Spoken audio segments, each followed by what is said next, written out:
Adik-adik, pada kesempatan ini saya akan menyampaikan kepada kalian materi tentang SDF, CPP-ACP, dan FMR.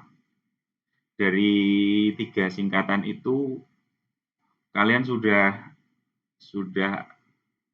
pernah dengar belum?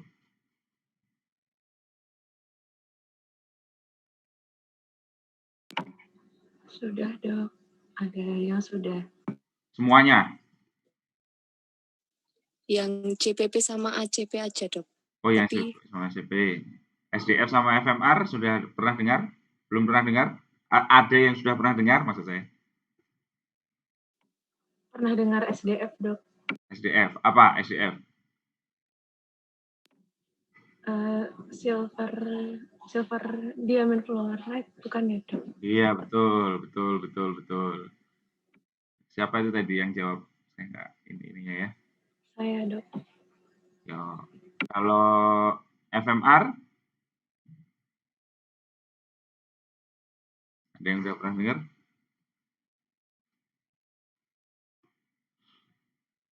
Oke, kalau ada yang jawab ya alhamdulillah, berarti paling tidak dari 3 hal itu ada yang kalian belum ketahui, sehingga memang harus kita bahas ya.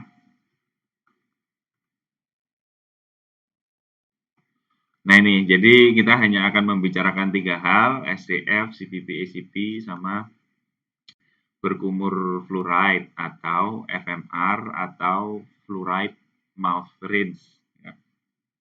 Jadi ini adalah 3 pendekatan untuk bisa dikatakan pencegahan karies gigi.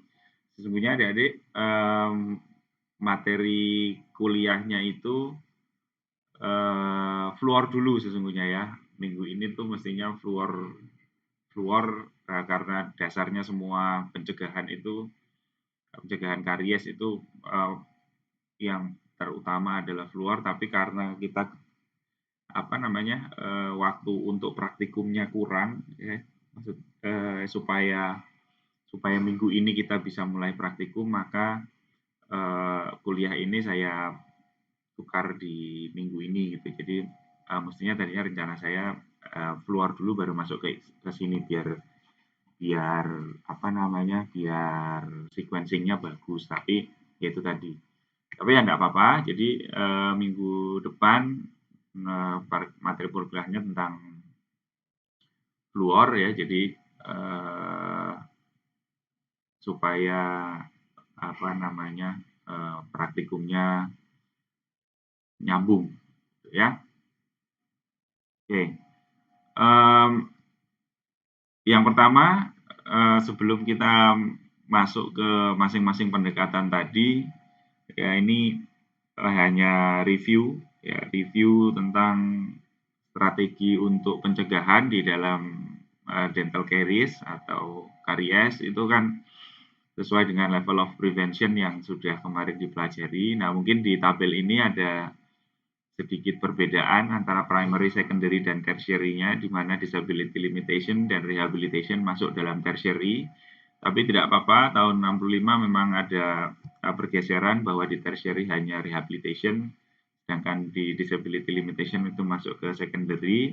Tapi itu bukan satu hal yang terlalu yang kemudian membuat perbedaan jauh, enggak, karena tindakan-tindakannya itu sama ya. Disability limitation ya disability limitation gitu. Maksudnya tidak kemudian hal-hal ini bergeser, itu tidak ya, hanya garisnya ini yang bergeser ke sini, jadi tidak ada masalah. Nah, ini ada yang service provided by individual, itu bisa dilakukan oleh individu, bisa dilakukan oleh komunitas, dan bisa dilakukan oleh profesional. Nah, kalau kita berfokus pada primary prevention, karena itulah pelajaran kita kedokteran gigi pencegahan itu khususnya di primary prevention, maka yang akan kita bicarakan ini nanti memang pendekatan-pendekatan yang bersifat lebih ke specific protection ya. Di situ disebutkan kalau individual specific protection itu bisa penggunaan fluoridated water, ya, konsumsi fluoridated water atau menggunakan fluoride dentifrice atau pasta gigi berfluoride, sikat gigi ya, oral hygiene practice. Nah, kemudian kalau service provided by community itu school water fluoridation atau community water fluoridation. Ya. Yang ini jelas kita tidak bisa melakukan di Indonesia. Kemudian school fluoride mouth rinse.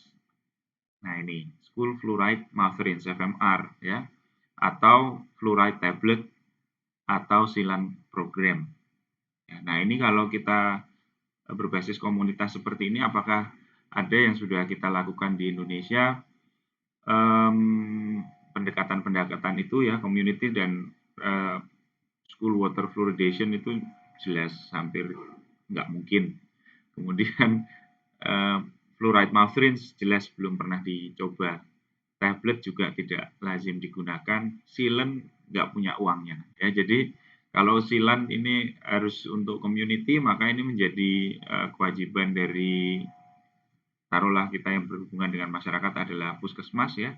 Nah, puskesmas harus melakukan visur sealant ke anak sekolah atau mungkin ke masyarakat, itu akan sangat berat. Nah, kemudian berikutnya kalau untuk profesional ya, health dental professional mestinya bisa Pak dokter gigi, bisa dental hygienist maupun dental terapis. Apa yang bisa dilakukan? Itu bisa dengan topical application of fluoride TA ya. Kalian di KGA mestinya ya sudah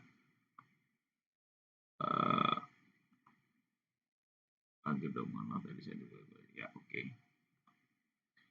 Untuk TAF kalian dapat di PEDO di KGA, kemudian fluoride supplements, ya ini apa namanya, suplemen fluoride bisa macam-macam termasuk, tapi ini yang diberikan oleh kita ya, dental professionals. Kemudian PIT dan visur sealants yang bersifat klien, pasien atau individual yang diberikan oleh dental professional. Jadi di klinik tentunya ini ada yang melakukan. Jadi untuk yang profesional ini sudah beberapa, maksudnya ini bisa dilakukan di Indonesia. Tapi untuk yang community memang agak berat, sedangkan individual tentunya sudah lazim nih menggunakan fluoridated dentifrice atau pasta gigi. Oral hygiene practice juga sudah advokasikan setiap waktu. Nah, CPP, ACP, kemudian silver diamond fluoride atau SDF, kemudian fluoride mouth rinse, itu kita hanya ingin mendetailkan dari apa yang sudah ada di dalam panduan ini ya, menurut levels of prevention. Jadi tindakannya langsung apa, nanti ke belakang ada lagi di kuliah berikutnya, nanti ada surface protection. Itu juga merupakan salah satu pendekatan yang baru-baru banget, enggak, tapi jarang dilakukan. Jadi karena kalau kita bicara pencegahan karies itu yang pasti ada di benak kita itu pasti sikat gigi, pasta gigi berfluoride, kemudian visur sealant, ya, kontrol plak.